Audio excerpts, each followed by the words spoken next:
Introduction. The Vineyard of the Lord. It was for the purpose of bringing the best gifts of heaven to all the peoples of earth that God called Abraham out from his idolatrous kindred, and bade him dwell in the land of Canaan.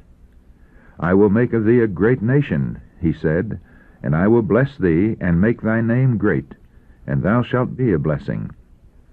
Genesis chapter 12, verse 2. It was a high honor to which Abraham was called, that of being the father of the people who for centuries were to be the guardians and preservers of the truth of God to the world, the people through whom all the nations of the earth should be blessed in the advent of the promised Messiah. Men had well nigh lost the knowledge of the true God. Their minds were darkened by idolatry. For the divine statutes, which are holy and just and good, Romans chapter 7, verse 12, men were endeavoring to substitute laws in harmony with the purposes of their own cruel, selfish hearts. Yet God in His mercy did not blot them out of existence. He purposed to give them opportunity for becoming acquainted with Him through His church. He designed that the principles revealed through His people should be the means of restoring the moral image of God in man. God's law must be exalted, His authority maintained, and to the house of Israel was given this great and noble work. God separated them from the world that He might commit to them a sacred trust. He made them the depositaries of His law, and He purposed through them to preserve among men the knowledge of Himself. Thus, the light of heaven was to shine out to a world enshrouded in darkness, and a voice was to be heard appealing to all peoples to turn from idolatry to serve the living God. With great power and with a mighty hand, Exodus chapter 32, verse 11, God brought His chosen people out of the land of Egypt. He sent Moses His servant, and Aaron whom He had chosen. They showed His signs among them, and wonders in the land of Ham. He rebuked the Red Sea also, and it was dried up, so He led them through the depths. Psalms 105, verses 26 and 27, Psalm 106, verse 9. He rescued them from their servile state, that He might bring them to a good land, a land which in His providence He had prepared for them as a refuge from their enemies. He would bring them to Himself, and encircle them in His everlasting arms, and in return for His goodness and mercy, they were to exalt His name and make it glorious in the earth. The Lord's portion is His people.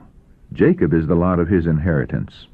He found him in a desert land, and in the waste howling wilderness. He led him about, He instructed him.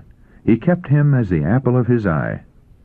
As an eagle stirreth up her nest, fluttereth over her young, spreadeth abroad her wings, taketh them, beareth them on her wings, so the Lord alone did lead him, and there was no strange God with him. Deuteronomy chapter 32, verses 9 to 12. Thus He brought the Israelites unto Himself, that they might dwell as under the shadow of the Most High. Miraculously preserved from the perils of the wilderness wandering, they were finally established in the land of promise as a favored nation. By means of a parable, Isaiah has told with touching pathos the story of Israel's call and training to stand in the world as Jehovah's representatives, fruitful in every good work. Now will I sing to my well-beloved a song of my beloved touching His vineyard.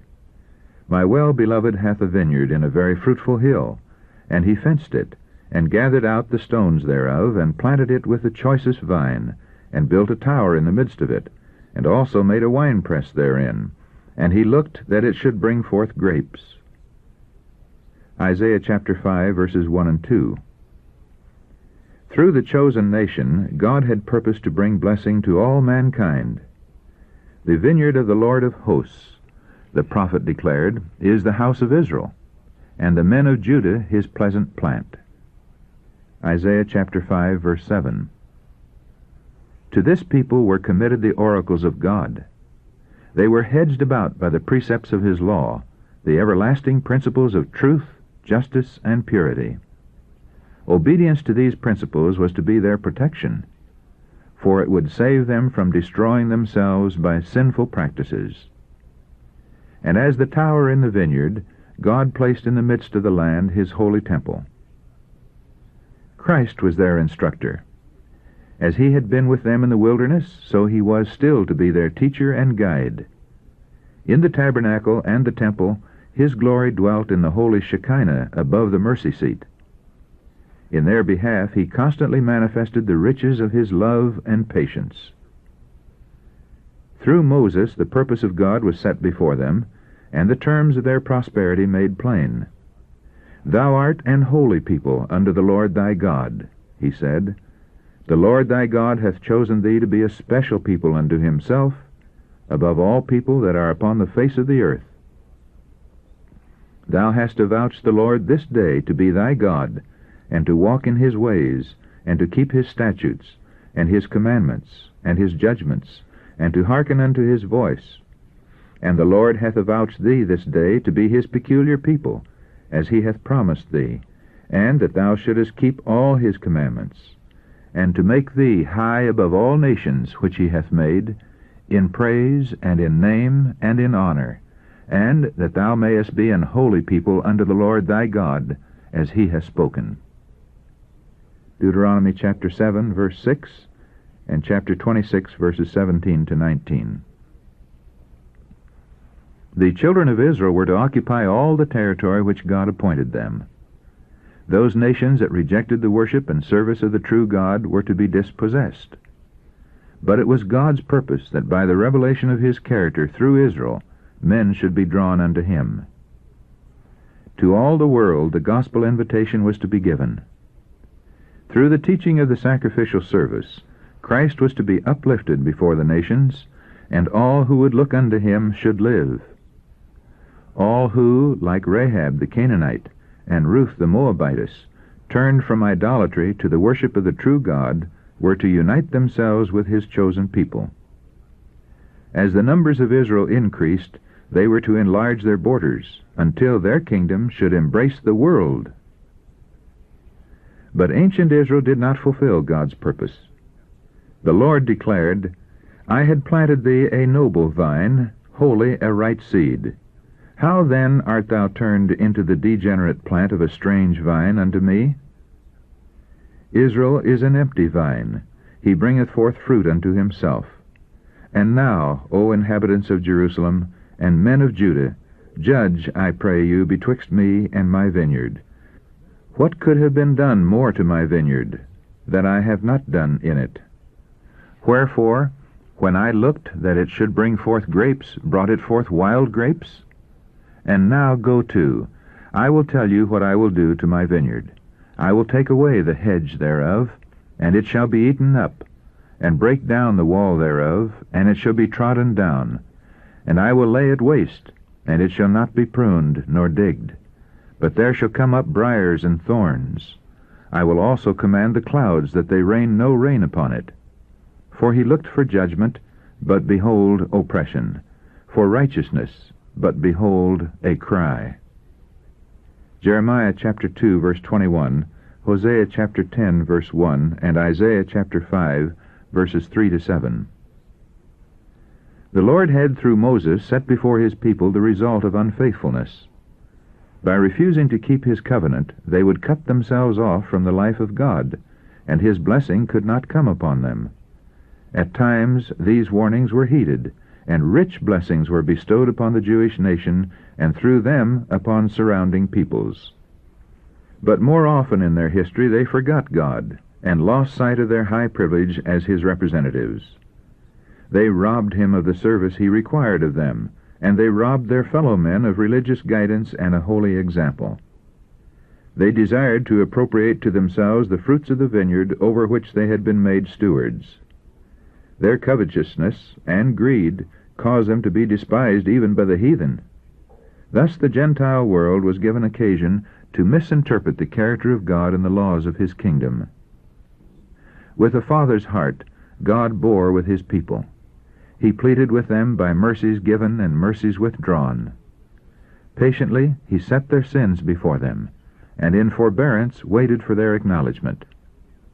Prophets and messengers were sent to urge his claim upon the husbandmen. But, instead of being welcomed, these men of discernment and spiritual power were treated as enemies.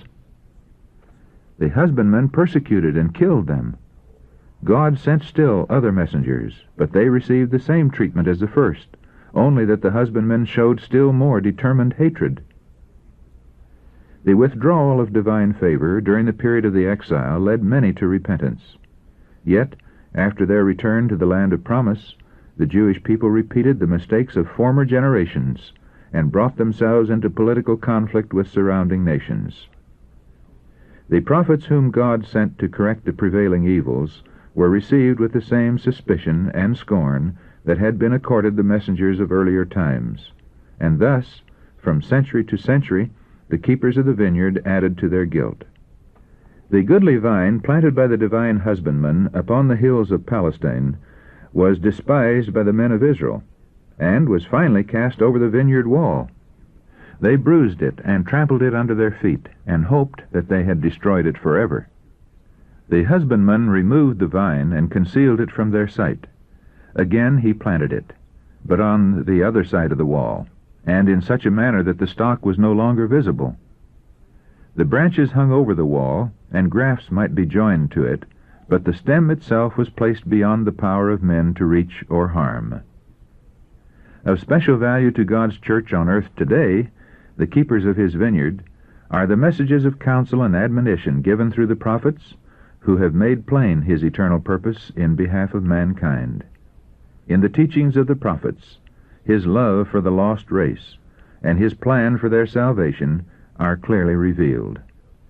The story of Israel's call, of their successes and failures, of their restoration to divine favor, of their rejection of the master of the vineyard, and of the carrying out of the plan of the ages by a goodly remnant, to whom are to be fulfilled all the covenant promises, this has been the theme of God's messengers to his church throughout the centuries that have passed.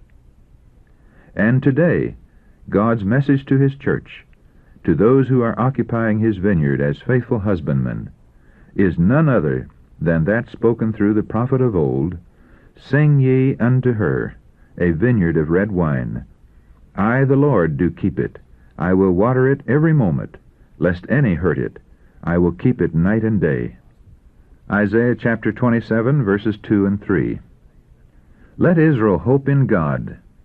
The master of the vineyard is even now gathering from among men of all nations and peoples the precious fruits for which he has long been waiting.